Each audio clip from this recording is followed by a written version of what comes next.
আমাদের ওইদুল একজন ভাঙড়ের আইএসএফের লিডার।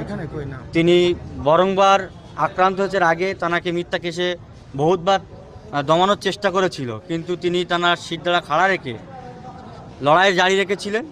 আমরা মনে করছি সম্পূর্ণটা তৃণমূলের ইন্ধনে এবং তৃণমূলের কর্মীদের দ্বারাই আক্রান্ত ওইদুল ইসলাম। কেন আক্রমণ করলো? আপনারা জানেন ওইদুল ইসলাম যেভাবে আমাদের পার্টির মিটিং সিটিং বা সাংগঠনিক কাজ করে বেড়াচ্ছে, ভাঙড়ের বিভিন্ন প্রান্তে তিনি তানার পার্টির কর্মসূচি চালিয়ে যাচ্ছেন এবং তিনি একজন আমাদের দলের লিডার। তানাকে যদি দমন করা যায়, ভাঙড়ের একটা নেতৃত্ব স্তর থেকে তিনি সরে যাবে এবং আইএসএফের কর্মীরা ভয় খেয়ে যাবে। সেই কারণেই তৃণমূলরা চক্রান্ত করে আইএসএফের ওইদুলকে মারার চেষ্টা করেছে বা মেরেছে। তৃণমূলরা অভিযোগ করছে যে তাদের কর্মীদের আপনাদের লোকজন, ওইদুলের নেতৃত্বের লোকজন মারধর। কি করে মারবে ওইদুল ইসলাম? ওইদুল ইসলাম তো নিজেই আক্রান্ত। তানাকে যেভাবে মারধর করা হয়েছে, আমরা তো প্রথমেই খবর পাই তানাকে মেরে ফেলে দিয়ে গিয়েছিল। আল্লাহর রহমতে তিনি বেঁচে গিয়েছেন। এখানে সম্পূর্ণটাই চাপানোর জন্য তৃণমূলরা এই সমস্ত অভিযোগ এনে আইএসএফকে ফের দমানোর চেষ্টা করছে। বর্তমান সময়ে আইএসএফরা কোনো রকম ভেবে বা বিগত দিনও আমরা কোনো রকম ধরে তৃণমূল কর্মীদের প্রতি কোনো ভেবেই আমরা আক্রান্ত বা কোনো মারধরে ঝামেলায় যাইনি। আপনারা জানেন ওইদুল ইসলামকে মেরে তারা চেয়েছিল ভাঙড়ের মাটিতে ফের একটা মিথ্যা কেস জারি রেখে ভাঙড়ের যারা নেতৃত্বরা আছে তাদেরকে ফের বিভিন্ন কেসের মামলায় তারা বাইরে রাখার চেষ্টা করেছিল।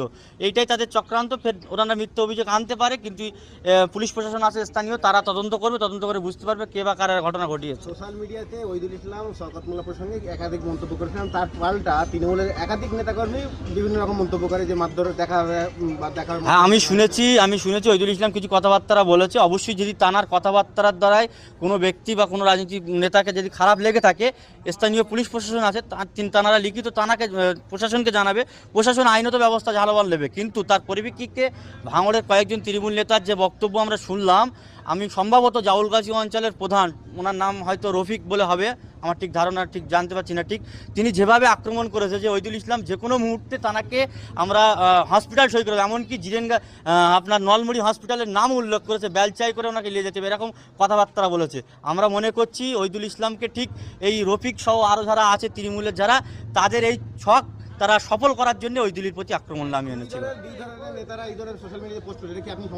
আমাদের দলের নেতারা কেউ এরকম ধরনের পোস্ট করেনি। ওইদুল ইসলাম যদি কিছু কথাবার্তা বলে থাকে, অবশ্যই আমাদের দলের সুপ্রিমো পীরজাদা নওশাদ সিদ্দিকী মহাশয় বিধায়ক, তিনি আছেন, আমরা দলগতভাবে বিষয়টা দেখব। সাথে সাথে স্থানীয় পুলিশ প্রশাসন আছে, তাঁরা দেখবেন।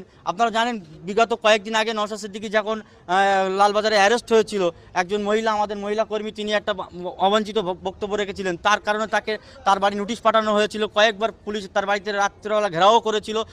তার পরবর্তীতে লালবাজার মহিলা সেন্ট্রাল লকআপে তাকে যাচি হয়েছিল এবং জামিন দিয়ে তাকে বাড়ি ফিরিয়ে আনা হয়েছিল।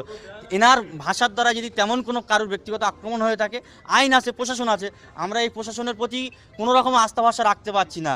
যেখানে পুলিশ প্রশাসনের কাজ ছিল ওইদুল ইসলাম যদি কোনো রকম অবঞ্চিত কথাবার্তা বলে থাকে, আইনের দ্বারস্থ হওয়া বা আইনের দিয়ে নোটিশ দিয়ে তাকে কোর্টে হাজির করানো, সেখানে তৃণমূলটা মেরে কিভাবে এরকম ঘটনা ঘটাচ্ছে। ঠিক কয়েক ঘন্টার মধ্যে এই ঘটনা ঘটেছে। রফিক যারা আছে তাদের বক্তব্য আপনারা শুনেন, বা স্থানীয় প্রশাসনকে বলবো আপনারা তাদেরকে মার্ক করুন। আমরা অবশ্যই অভিযোগ দায়ের করব বা করব বলে আমরা প্রস্তুতি নিচ্ছি। অল্প কয়েক মিনিটের মধ্যে আমরা থানার দ্বারস্থ।